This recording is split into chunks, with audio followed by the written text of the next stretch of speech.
Hello everyone. তো as a engineer student হিসেবে আমার কর্তব্য হচ্ছে 4 বছরে একটা প্রজেক্ট কমপ্লিট করা। তো যেহেতু প্রজেক্ট করতে হবে তার জন্য কম্পোনেন্ট চাই। তার জন্য আজকে আমি বেরিয়ে পড়েছি Chandni Chowk, better to say চোরা বাজার। তো আমি এখন আছি হাওড়া স্টেশনে। যেহেতু আন্ডারগ্রাউন্ড মেট্রোটা চালু হয়ে গেছে তো অবশ্যই আমি বাসে ধাক্কা খেয়ে যাবো না, অবশ্যই মেট্রোতে যাব। তো আমি হাওড়া স্টেশন থেকে যাব এসপ্লেনেড মেট্রোতে করে, আন্ডারগ্রাউন্ড মেট্রোতে করে। তো তারপর এসপ্লেনেড থেকে মেট্রো চেঞ্জ করে আমি যাব চাঁদনি চক। তো তোমরা যদি চাও তাহলে এসপ্লেনেডে নেমে তোমরা বাস, অটো বা টোটোতে করে চাঁদনি চক যেতে পারো। তো এসপ্লেনেড থেকে চাঁদনি চক একটুখানি প্রায় 10 মিনিটের মতো রাস্তা, ঠিক আছে, প্রায় 2 থেকে 2.5 কিলোমিটার মতো। তো আমি এখন আছি হাওড়া স্টেশনে। তো হাওড়া স্টেশন থেকে তোমরা যদি আন্ডারগ্রাউন্ড মেট্রোতে যেতে চাও তাহলে 14 নম্বর প্ল্যাটফর্মের পাশ দিয়ে যেতে হবে। তো ওইখান দিয়ে গেলেই তোমরা পেয়ে যাবে আন্ডারগ্রাউন্ড মেট্রো। তো লেটস গো। তো আমি এখন দাঁড়িয়ে আছি এক্স্যাক্টলি হাওড়া মেট্রোর গেটের সামনেটাতে, যেটা আন্ডারগ্রাউন্ড মেট্রো নামে পরিচিত। তো এটা হচ্ছে একদম হাওড়া স্টেশনের একদম কাছেই। হাওড়া স্টেশনের ট্রেন থেকে নেমে তোমরা 14 নম্বর প্ল্যাটফর্মের পাশের রাস্তাটা ধরে একটু হেঁটে এলেই তোমরা পেয়ে যাবে হাওড়া মেট্রো। এই যে 14 নম্বর প্ল্যাটফর্ম, এই যে রাস্তাটা একটুখানি, এই রাস্তাটা ধরে একটু এগিয়ে এলেই তোমরা পেয়ে যাবে হাওড়া মেট্রো। তারপর সিঁড়ি অথবা এক্সকেলেটর ধরে নিচে নেমে যেতে হবে। আর তোমরা যখন নামবে সেই সময় চারিদিকে বাংলার ঐতিহ্য এবং সংস্কৃতির একটা ঝলক দেখতে পেয়ে যাবে। চারদিকটা খুব সুন্দরভাবে সাজানো হয়েছে এবং খুবই একটা বাঙালিয়ানা এবং বাংলার যে সংস্কৃতি সেটাকেও তুলে ধরা হয়েছে। সিঁড়ি থেকে নামার সঙ্গে সঙ্গেই তোমরা দেখতে পেয়ে যাবে প্রচণ্ড ভিড়ে ভর্তি একটি জায়গা, এবং এটাই হচ্ছে টিকিট কাউন্টার। তোমরা যদি মেট্রোতে যাতায়াত করতে চাও তাহলে এই ভিড়ের মধ্যে লাইন দিয়ে এখান থেকেই কিন্তু টিকিট কাটতে হবে। আচ্ছা, তোমাদেরকে কয়েকটা পয়েন্ট বলে রাখি। যদি তোমাদের তাড়া না থাকে তবেই কিন্তু এই হাওড়া মেট্রো হয়ে যাতায়াত করো, না তো কিন্তু এই টিকিট পেতে অনেকটা লেট হয়ে যাবে এবং তোমাদের নিজস্ব গন্তব্যস্থলে পৌঁছতেও কিন্তু অনেকটা লেট হয়ে যাবে। কারণ টিকিটের লাইন কিন্তু ভীষণ বড়। এবার তোমরা যদি ভাবো যে স্টেশনে যে মেশিনগুলো আছে ওইগুলো থেকে টিকিট কেটে নেবো, তাহলে কিন্তু ওই মেশিনগুলোর সাহায্যে তোমরা শুধুমাত্র এসপ্ল্যানেড পর্যন্ত টিকিট কাটতে পারবে, এবং সেটার জন্য খুচরোও চাই, হয় 10 টাকার কয়েন অথবা নোট, অথবা যে নোটটা হবে সেটা যেন নতুন নোট হয়। পুরোনো নোট হলে কিন্তু মেশিন ওইটা নিচ্ছে না। এবার যদি তোমরা এসপ্ল্যানেডের পরের স্টেশনগুলো যেতে চাও তাহলে কিন্তু তোমাদের এই লম্বা লাইনে দাঁড়িয়ে টিকিট কাটতে হবে, অথবা কী করতে হবে, ওই মেশিনে এসপ্ল্যানেড পর্যন্ত টিকিট কেটে নিলে এবং এসপ্ল্যানেড মেট্রো স্টেশনে গিয়ে ওইখান থেকে আবার বাকিটা টিকিট করতে পারো, সেটাও করতে পারো। আচ্ছা, এই আন্ডারগ্রাউন্ড মেট্রো কিন্তু এসপ্ল্যানেড অবধি যায়। এসপ্ল্যানেডে গিয়ে আবার নর্মাল যে মেট্রো অর্থাৎ ব্লু লাইনের মেট্রো ধরতে হবে তার পরের স্টেশনগুলো যাওয়ার জন্য। আর এই যে আন্ডারগ্রাউন্ড মেট্রো এটাকে গ্রিন লাইনের মেট্রো বলা হয়। আর এইখানে কিছু রেসপেক্টিভ স্টেশন এবং তার টিকিটের, মেট্রো টিকিটের দামও দেওয়া আছে, দেখে নিতে পারো। টিকিট কেটে পরপর দুবার সিঁড়ি বা এক্সকেলেটর দিয়ে নিচে নেমে পড়লেই তোমরা দেখতে পেয়ে যাবে ইন্ডিয়ার first under water metro. First time under water metro দেখে খুশি তো হচ্ছে ঠিকই, কিন্তু ভিড়টা দেখে মোটেও খুশি হচ্ছি না। কেননা টিকিটের লাইনে যে ভিড়টা ছিল ওটা গোটাটা এখানে আবার রিপিট হয়ে গেছে। ভিড়টা লোকাল ট্রেনের মতো হলেও কিন্তু পরিষেবাটা যথেষ্ট ভালো। অর্থাৎ এখানে যারা স্টাফ আছে ওরা রীতিমতো বলে দিচ্ছে কোন দিকে কোন মেট্রো আসবে। ইভেন তা নয়, এখানে বিভিন্ন ধরনের সাইনবোর্ডও দেওয়া আছে, তার সঙ্গে সঙ্গে অ্যানাউন্সমেন্টও হচ্ছে কোন দিকে কোন মেট্রোটা আসছে। আমি এখন দাঁড়িয়ে আছি 23 নম্বর গেটের সামনে।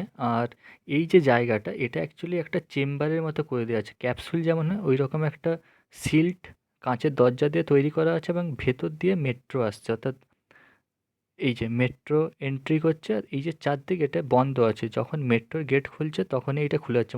মানে গোটাটা ক্যাপসুল স্টাইলে হয়েছে। মানে যখনই মেট্রো পৌঁছে দরজা খুলবে তার সঙ্গে সঙ্গে এটাও দরজা খুলে যাবে, এমনি বন্ধ থাকছে সবসময়। এই যে চলে এসছে, এবার মেট্রোর দরজা খুলবে তার সঙ্গে সঙ্গে এটারও দরজা খুলে যাবে। এই যে মেট্রোর দরজা খুলে তার সঙ্গে সঙ্গে এটা দরজা খুললো। এবার সবাই গেট দিয়ে আস্তে আস্তে মেট্রোর ভেতরে ঢুকে পড়লো। এই যে হ্যাঁ, ভীষণ ভিতরে তো প্রচুর ভিড় দেখছি, মানে একদম লোকাল ট্রেনের ফিল হচ্ছে, পা রাখার জায়গা নেই। হুম, এই যে এই যে দরজা লেগে গেলো, এই যে বাইরের দরজাটা লাগলো তার সঙ্গে সঙ্গে ভেতর দরজাটাও লেগে গেলো। এরা ঢুকতে চাইছিল, ঢুকতে পারেনি, ঘড়িটাও ছিঁড়ে গেল। একজন বন্ধু ঢুকে গেছে আর দুজন ঢুকতে পারেনি। এই যে এবার মেট্রো চালু হয়ে গেছে। এবার এই যে এরকম লাইট চেঞ্জ, এই তো হ্যাঁ, যখনই টানেলের মধ্য দিয়ে যাচ্ছে তখন লাইট জ্বলছে, মানে বাইরে কিছু দেখাই যাচ্ছে না। একটা নীল কালারের এলইডি লাইট জ্বলছে, মানে নীল কালারের লাইট। তো বাইরে কিছু দেখাই যাচ্ছে না, যে টানেলের ভিতরে যাচ্ছি বা বাইরে কী আছে কিছুই দেখা যাচ্ছে না, শুধু নীল লাইট দেখাচ্ছে। আর যখনই কোনো প্ল্যাটফর্ম আসছে তখনই দেখা যাচ্ছে যে বাইরের প্ল্যাটফর্মটা, বাকি যে গোটা টানেলটা ওটা গোটাটা ব্লু কালারের লাইটে ভরে গেছে, মানে কোনো বসতেই পাওয়া যাবে না। তো আমরা এখন এসপ্ল্যানেডে পৌঁছে গেছি। এটাই হচ্ছে আন্ডারগ্রাউন্ড মেট্রোর লাস্ট অফিস। তো এইখানে নেমে করে আমাদের আবার এসপ্ল্যানেডে নর্মাল মেট্রো ধরতে হবে। তো এখান থেকে বেরিয়ে যাবো আস্তে আস্তে করে। এসপ্ল্যানেডের আন্ডার ওয়াটার মেট্রো থেকে নেমে সিঁড়ি বা এক্সকেলেটর দিয়ে ওপরে চলে আসতে হবে নর্মাল মেট্রো ধরার জন্য। অর্থাৎ আমি যেহেতু টিকিট কেটে নিয়েছি, তো এখানে আর নতুন করে আমাকে টিকিট কাটতে হবে না। তো ওই টিকিটেই আমি এখন নর্মাল মেট্রো ধরে আমি এখন চাঁদনি চকের দিকে যাব। তো আমার মেট্রো ঢুকেও গেছে অলরেডি। তো এটা হচ্ছে নর্মাল মেট্রো, যেটা আগেও ছিল। চাঁদনি চক মেট্রো স্টেশন থেকে বেরিয়ে ডান হাতে একটুখানি এগিয়ে এলেই সামনে দেখতে পেয়ে যাবে এইচডিএফসি ব্যাংক। তার সামনাসামনি যে গলিটা ঢুকেছে, ওই গলিতে ঢুকলেই তোমরা দেখতে পেয়ে যাবে এশিয়ার সবচেয়ে বৃহত্তম ইলেকট্রনিক্স মার্কেট, অর্থাৎ চাঁদনি চক। আচ্ছা, তোমাদের কিন্তু একটা কথা বলে রাখি, যদি তোমরা চাঁদনি চকে ফার্স্ট টাইম এসে থাকো, অর্থাৎ যদি আগে কোনোদিন না এসে থাকো, তাহলে কিন্তু একা এসো না, তোমাদের সঙ্গে 2-3 জনকে নিয়ে এসো। তার সঙ্গে আর অবশ্যই দিনের বেলা আসবে, দুপুর বা সকাল করে। আরেকটা এটা ব্যাপার হচ্ছে, যাদের নিয়ে আসবে তারা যাতে বার্গেনিং করতে যেন খুব ভালোভাবে পারে, কেননা এখানে এক একটা জিনিসের দাম বলবে 1200-1300 টাকা, কিন্তু ওইগুলো অরিজিনালি দাম হচ্ছে 200 থেকে 300 টাকা। এবার যেহেতু তোমাকে 1200-1300 টাকা বলবে, তখন তুমি ম্যাক্সিমাম কত কমাবে? 1000 বা 800, ঠিক আছে? কিন্তু ওই প্রোডাক্টগুলো অরিজিনাল দাম হচ্ছে 200 থেকে 300 টাকা। তো যখনই বলবে 1200-1300 টাকা, সেটা একদম 90 থেকে 95% দাম কমিয়ে দিবে, না তো কিন্তু ভীষণইভাবে ঠকে যাবে। আচ্ছা, তোমাদের সঙ্গে একটা ঘটনা শেয়ার করি। এই যে সামনের দোকানটা দেখতে পাচ্ছ, এখানে আমাকে ধরেছিল, দিয়ে বলছে যে আইফোন 13 প্রো ম্যাক্স নিয়ে যাও 5,000 টাকায়। তখন আমি বলছি আইফোন 13 প্রো ম্যাক্সের দাম তো প্রায় 50 থেকে 60 হাজার টাকা, তাহলে 5,000 টাকায় কী করে তুমি দিচ্ছ? বলছে না, আমরা এগুলো চোরাই মাল, তো তো এইরকমভাবে আসে, তো এই জন্য এগুলোকে আমরা এত সস্তায় দিতে পারছি। তো আমি বললাম তাহলে আমি ভিডিও করি। তখন আমি ভিডিও অন করতে গেলাম, তখনই বলছে না, এখানে ভিডিও কোনো অ্যালাউ নেই, ঠিক আছে? তা আমি বলছি তাহলে আমি নিব না, দিয়ে আমাকে পাকড়াও করে রেখেছে, বলছে না, নিতেই হবে নিতেই হবে।